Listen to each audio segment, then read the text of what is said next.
15. So we're going to talk about the least squares regression line. So this comes after you fit two quantitative variables into a scatter plot and you fit a line to those data.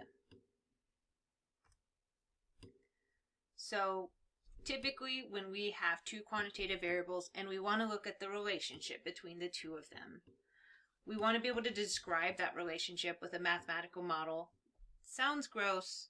We just want to find a way that we can describe when this variable does this, this variable does this. So using what we have from our sample, we want to estimate the change that the one variable explains in another. So we want to know, hey, if high school GPA increases by this much, what do we think is going to happen to first year college GPA? So we can use hypothesis testing and confidence intervals here. And then predict or estimate a mean response with a mathematical value. So we're getting at confidence intervals and prediction intervals here. And that'll be towards the tail end of what we do this week. So the least squares regression line. So I do have the acronym there, LSRL, least squares regression line. It models the linear relationship between x and y. So this is an estimate. So we have y hat. The hat's important. If you leave off the hat, it's not going to be quite right. Is equal to b naught or b0 plus b1 times x. Note that b0 and b1, those are going to actually be replaced with numbers. So the line, it's basically calculated where you try to find a line that simultaneously makes all the distances between the points in the line as small as possible. So what we're doing, there's technically calculus involved. You do not have to worry about the calculus. Just know that it's used to make all of those distances as small as possible at the same time. So we have to find the line that's simultaneously closest to all of the points.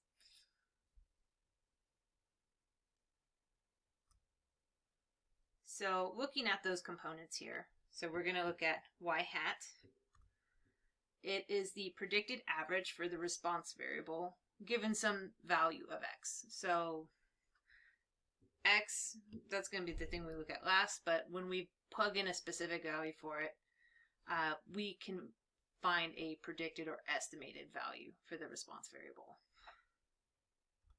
b0 or b naught, it's kind of like the 0 with a h naught or h0 for the null hypothesis. It's the y-intercept. So it's what we estimate the value of y will be when x is equal to 0. And when x is equal to 0 may or may not make sense. Like a high school GPA of 0.0 wouldn't make sense. Probably most folks with a high school GPA of 0.0 don't have a first year college GPA as well. Not impossible, but not typical. B1, so this is our slope.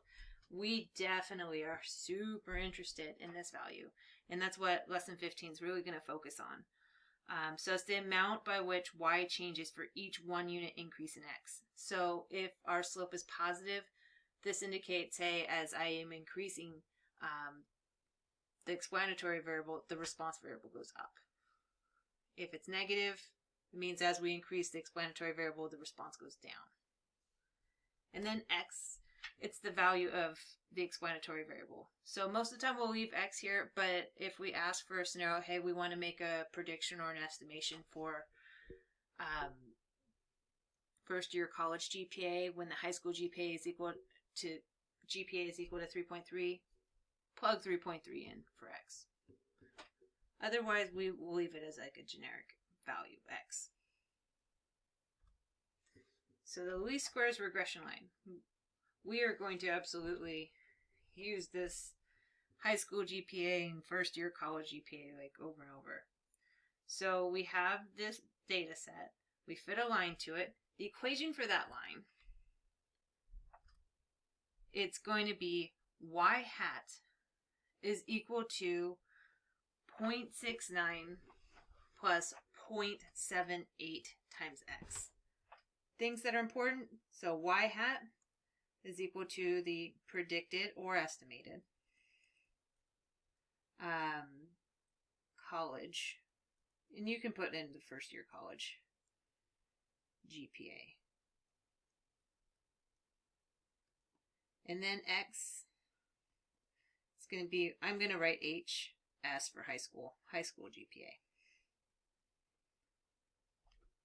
So it's really, really important if we ask you for that least squares regression line, we want the y hat is equal to 0.69 plus 0.78 times x.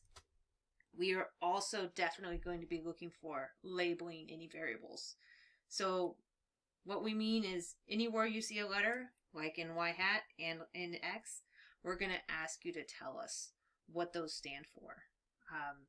It's going to be really, really important to keep these labeled, especially later when you start actually trying to make estimations or predictions, because it helps you keep track of where what should be plugged in.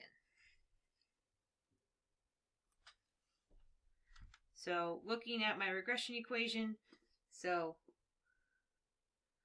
y hat is equal to b0, which is right here, plus b1 times x. So things to note, you're going to have to calculate the slope first. So you'll calculate the slope. So you can use, I definitely recommend using like a TI-83 or 4 if you have it. Software will also work here, but doing it by hand, it's a lot more tedious, it's a lot more difficult. We wouldn't make you calculate R by hand and B1 by hand, so keep that in mind.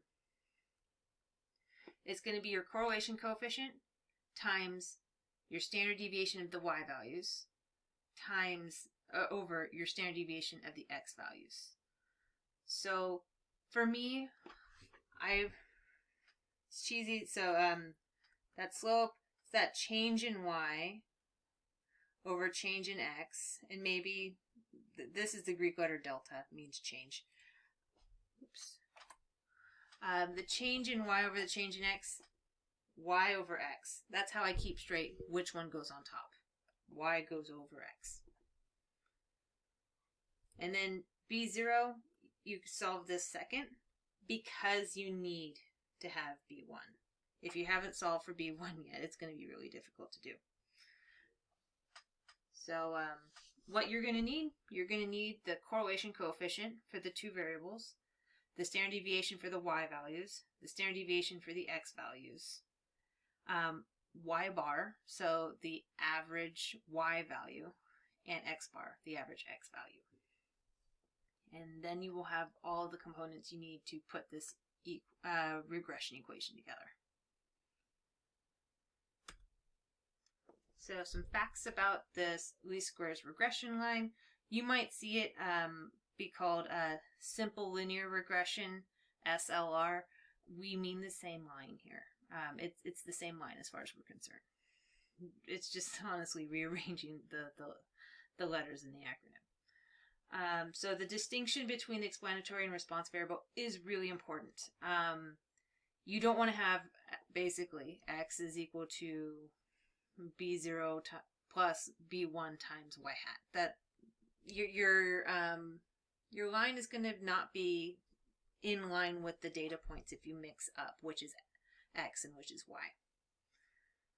The slope and the correlation coefficient, so b1 and r, they're always going to have the same sign. So they'll both be positive or they'll both be negative. You can have them both be 0. It's not going to be very common that we have you looking at a scenario. It'll either be a scenario where it's basically there's no relationship between the two variables, or there's an exact like flat line, which is really, really weird. It pretty much means that the response variable never changes. Another feature, the least squares regression line by design, it always passes through the point x bar, y bar. So If you were to calculate the mean for all the x values and the mean for all the y values and plot that point will always be somewhere on this line. And then, so far, this line, it's used to model the linear relationship between two quantitative variables. We have not looked at a scenario where we have anything besides two quantitative variables. We will kind of introduce the idea of having more than one explanatory variable next week.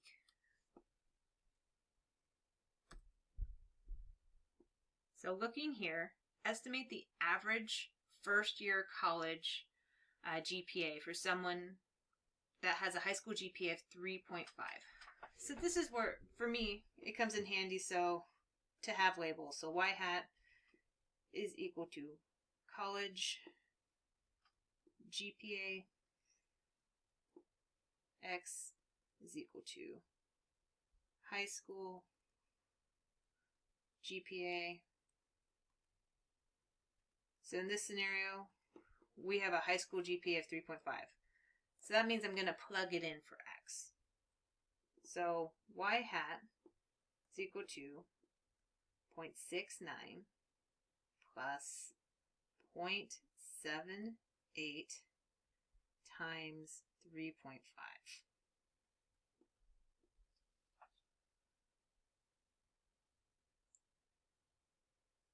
Step back a second, let you do the math.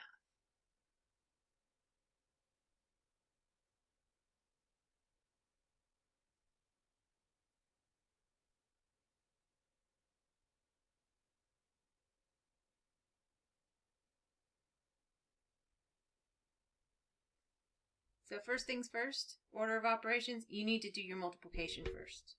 You should always do the multiplication before the adding. So you're going to get 0.69 plus 2.73.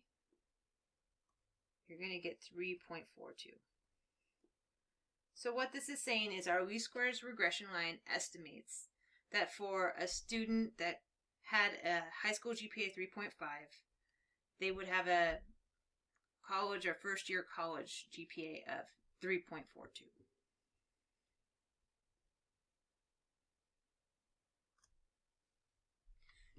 So then we also want to ask ourselves the question, how good is this estimation or prediction, right? We want to know if our line or regression line is any good. So if we don't have a good model, then pretty much any estimation or prediction we make is basically garbage. So we have some conditions we want to check. If we don't meet those conditions, things tend to go sideways pretty quickly. And we want to test whether our explanatory variables are useful. So t-test and f-test, this week in particular, we're going to look at a t-test because we just are going to have one explanatory variable. So for me, I like to use, I'm blanking on the word here.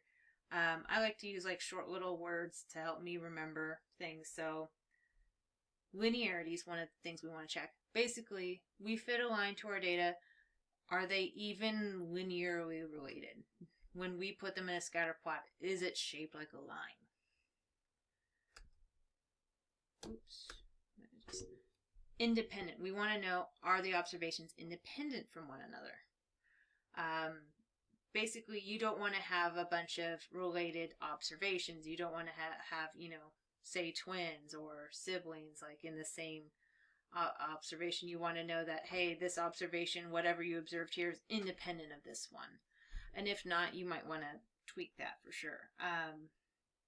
It's a whole other type of study if you want to start doing dependent observations. Normally, so I for independent, L for linear, N for normal. So we want to know that the response varies normally around the population regression line. So if I were to fit this line, essentially what it means that it's normally distributed is that there are a lot more points really, really close to the line and fewer points further out. And if you were to actually take a slice anywhere, that you could actually argue, hey, it's normally distributed. It's so dense next to the line a little less dense further out, a lot less dense further out. And then the standard deviation or variance of the responses is the same or constant. So C for constant. So constant variance or constant standard deviation. What that means is we have constant spread. The spread should be roughly the same. We want to know that our line is consistently good at making predictions. If it's really good sometimes but really bad at others, it's not a consistent line. We want to have a consistently reliable line to make predictions. So this is funnier too when we're on campus. I tend to make this link, right? Linearity, independence, normality, constant variance or constant standard deviation, constant spread.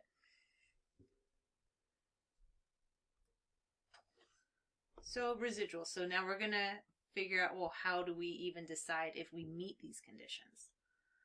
So a residual, it's going to be the difference between what we actually observed in the data set and what the line predicted the value should be. So what we actually observed minus predicted. So however many observations you have in your data set, that's how many residuals you're going to have.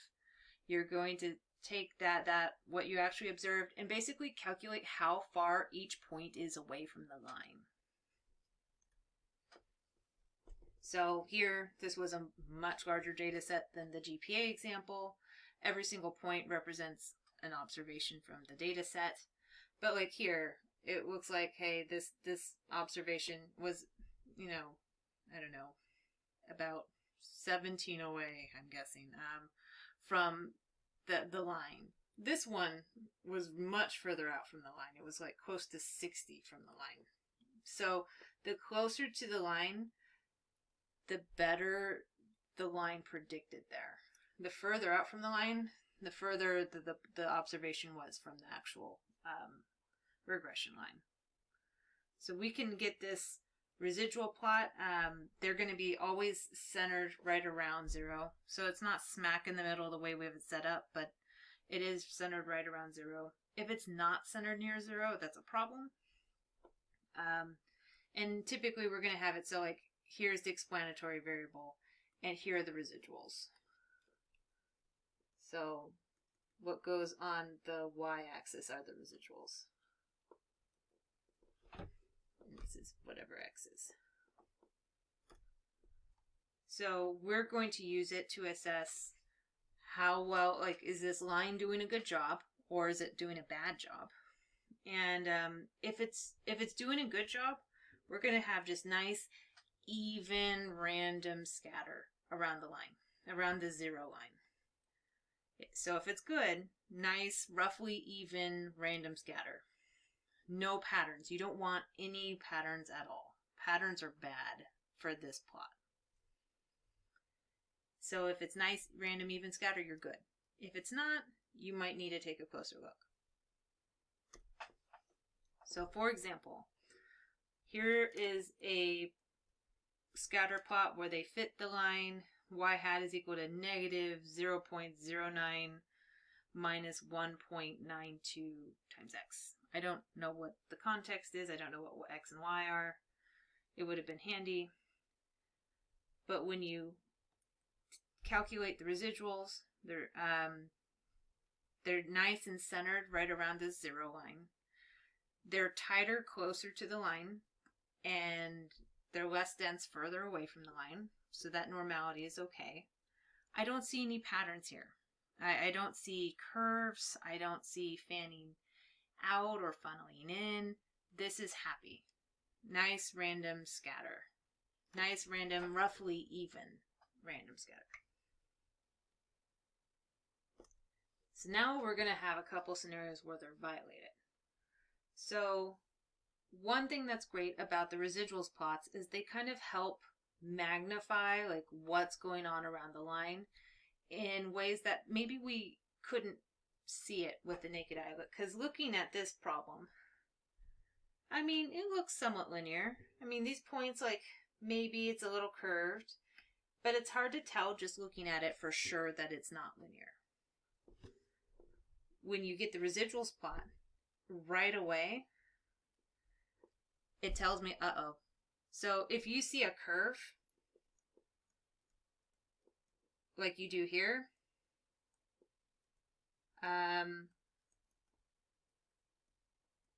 this means fitting a line was a bad fit.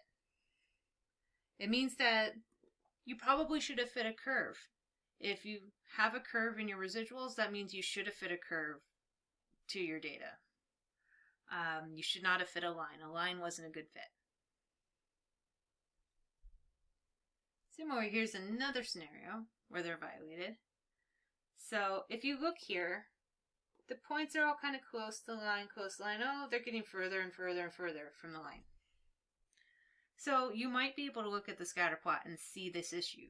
You can see that down here, for low values of x, they make really, really close to accurate predictions. Like the line is really close to the points. But the further out here, if you look out here, the line's not doing so great. It's real hit and miss. Like it's not even real hit much. It's much more miss. So you don't want it. It's not consistent. Like it's a really good line when for the small values of x, but it's not a good line for the large values of x, and that's not good. So what you can see here is it fans out. So fan out or funnel in. So if it goes out like this, or if it goes in, if it's shaped like a football or a bow tie, whatever it is, if it goes from narrow to wide or from wide to narrow, this is a problem. We don't like it. Constant variance or constant standard deviation is violated. So we're not going to be happy if we see fanning out or funneling in.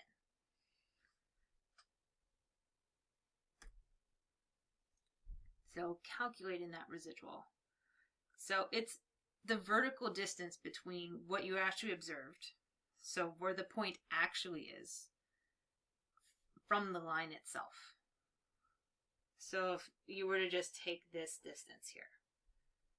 So looking here, there was a student in this data set that had a 3.6 in high school, but then they had a 3.3 roughly.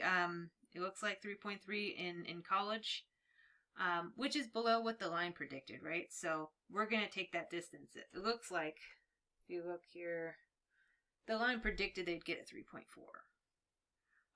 But I think they did. I don't know. I'm eyeballing it. I'm not entirely sure. We want to know what that distance is. And so that's what this distance will be right here. So it looks like it actually might be closer to negative 0.2.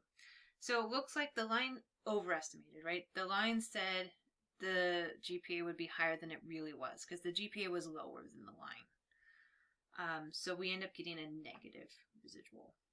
So if what we observed was lower than what was predicted, we're going to get a negative number. But if we have it the other way, if what was observed was higher, like in this point, than what was expected, then we'll have a positive residual.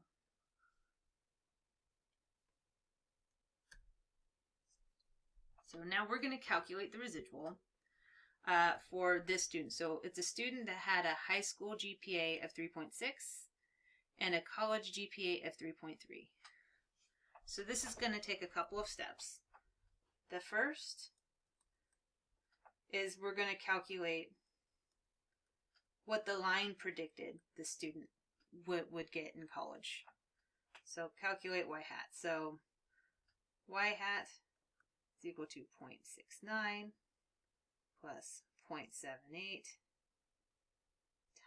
times 3.6. So remember, when you're doing your math, do that multiplication first. Things will go sideways really, really fast if you don't do that first.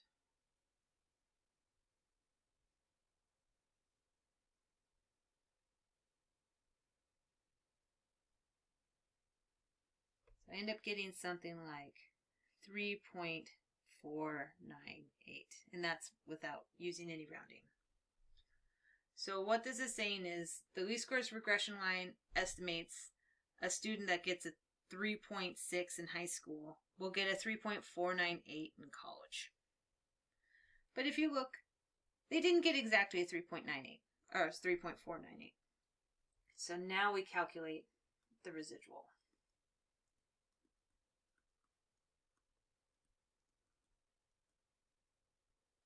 So what we observed, so y, so this is y, what we actually observed in the actual sample, minus y hat, so what was predicted. So 3.3 minus 3.498.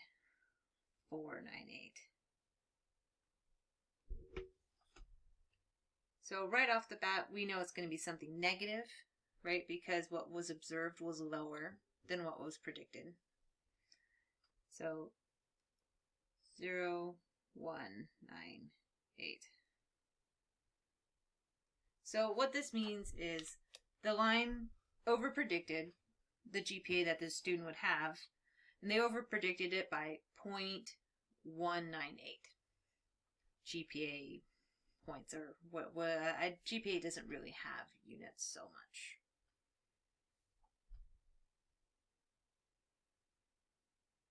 So then what we do is we would throw this back into like a residuals plot. You would calculate a residual for every single observation in the data set.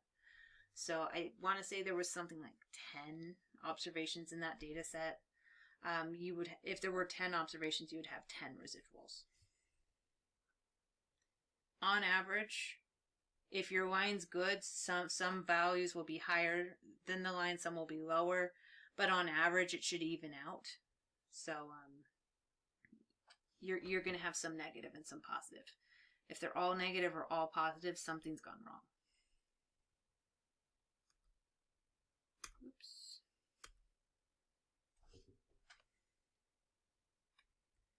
But yeah, just to clarify there, yes, I know it's overlap there.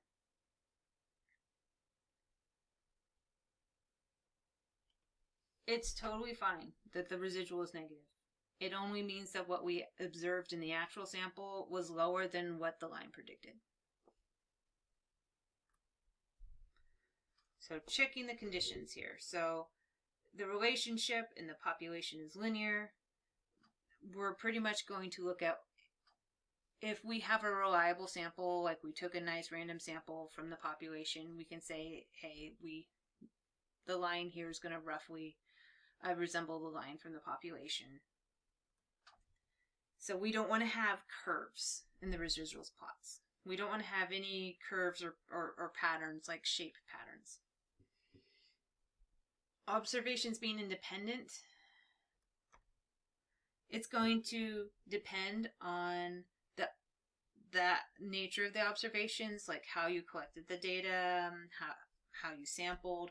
You're going to want to make sure that they're independent, that you're not, like for example, if you're sampling, you don't want to be sampling like with replacement, right? You don't want to accidentally collect information on the same person twice. You want to try and make sure that they're unique individuals that aren't impacting each other. The regression varies normally, so here we're pretty much going to look for a random scatter. You're going to want to look for, more points closer to the zero line and fewer points further away. We do have a plot called the normal QQ plot. We're not going to introduce that this week. We might throw it in next week, but it's not going to be something we expect you to construct yourself. And then constant variance or constant standard deviation, either one is totally fine with us. So we want to know that our line's consistently good for any values of the explanatory. So for low values, for high values, for middle values, we want to know that our line is predicting, consistently across. So we don't want to have fanning out or funneling in here for the constant variance one. So other issues, another one that happens a lot is extrapolation. This is actually a word I hear a lot in a lot of TV shows. I was rewatching, what was that show? I think Bones or something. And somebody came in and they're like, oh my gosh, I extrapolated the data and I found this. And they sounded so proud. But it's a little almost like a swear word in stats. Extrapolating is usually not something we're very proud of. In fact, it's something we want to avoid. So the idea is, if this is my high school GPA example, and here are the data points, pretty much all of them, like all the high school GPAs fall between like 3.0 and 4.0, right? So I don't want to make a prediction for a high school GPA of 0.5, right? It's nowhere close to what I actually observed. I only observed high school GPAs between 3.0 and 4.0. So I don't want to assume that whatever's happening out here is still linear. We don't know that is true. We don't know that that relationship stays the same. So if, yes, you could plug in 0.5 into your linear equation and you could get a predicted college GPA based on that. But this linear equation is not reliable because what you've plugged into it, that 0.5, is nowhere close to the range of values you actually observed in your actual sample. So this line really isn't valid out there. So that's extrapolating. Think extra means outside. So like outside of where we actually saw data. When you actually, if I was taking a value that was inside, it's technically called interpolation. So that means like I'm going between, interpolating. I'm going between the values I actually saw. If you're extrapolating, that means you're going outside of the values that you saw.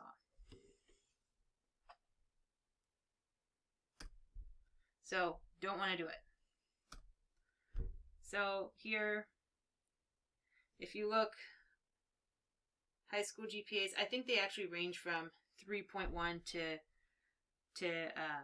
4.0.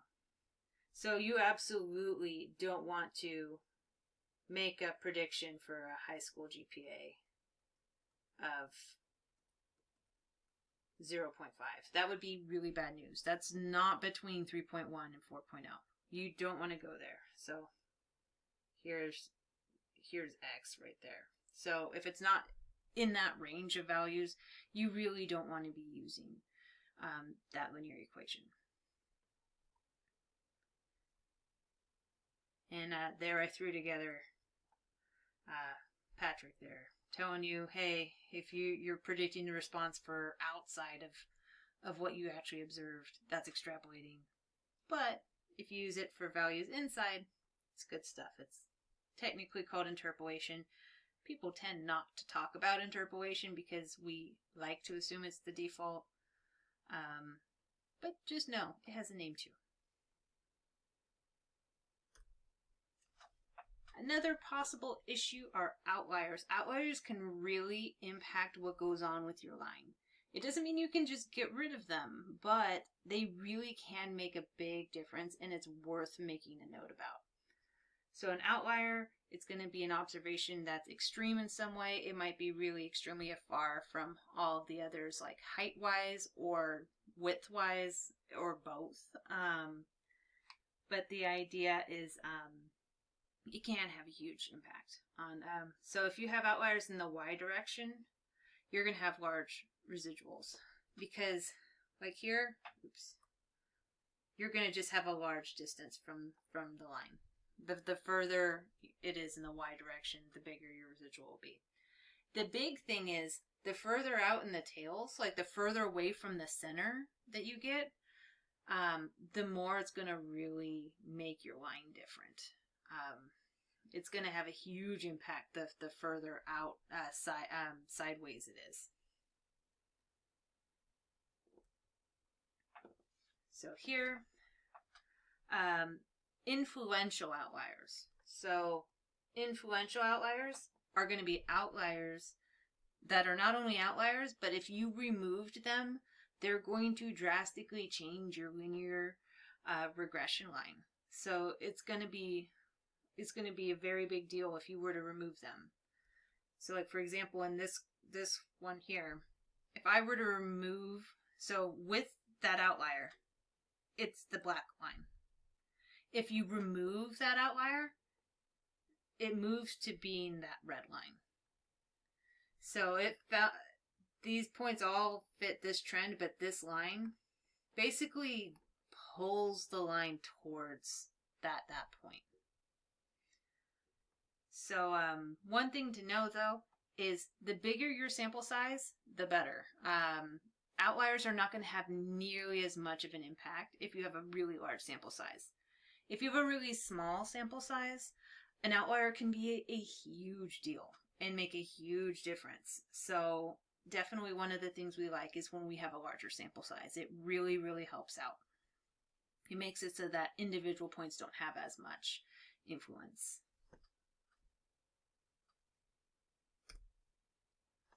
So examples of outliers. So if you were to look here, we have an outlier. These fit this line really nice and well. This outlier is probably going to pull it a little more towards it, but it's mostly going to just kind of pull it up a little bit. It's not going to shift it too much. We have an outlier way out here. It kind of fits the trend of the data, so if you were to remove it, this line would probably stay pretty close to the same. This one, there's this nice curve. It definitely, you should be fitting a curve, but since you fit a line, it's going to pull it towards it. So just know that, like, if I had, you know,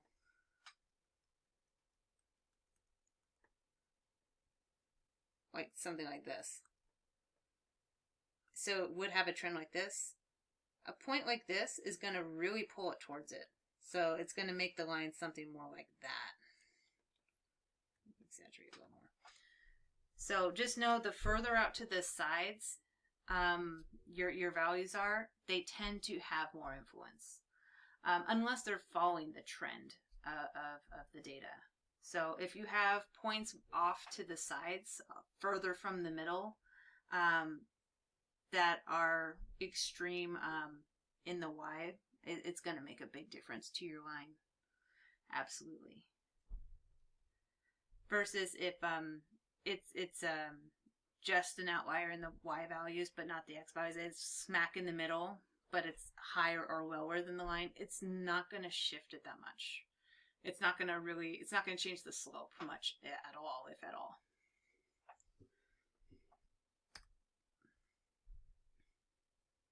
So here we have a graph that has an outlier. From a scatter plot by itself, you probably can't determine there is a lurking variable. So know there's an outlier, and then wanting to know is an outlier in the X direction or the Y direction. So if I wanted to know Y values, I could almost pretend I can draw straighter lines. Here are my Y values. So anything between the highest one and the lowest one, it's in the range of Y values. This one, it looks like it's in the range of Y values. It looks okay. So now if I wanted to focus on X values, so every point but that one. So here's my range of X values. It's not in there, right? It's off on its own to the side. So it's an outlier in the X direction, right? It's not in the range of the other X values.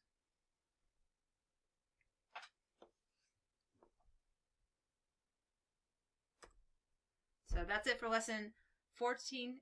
Lesson 15, we're going to start talking about confidence intervals and hypothesis tests for that slope coefficient.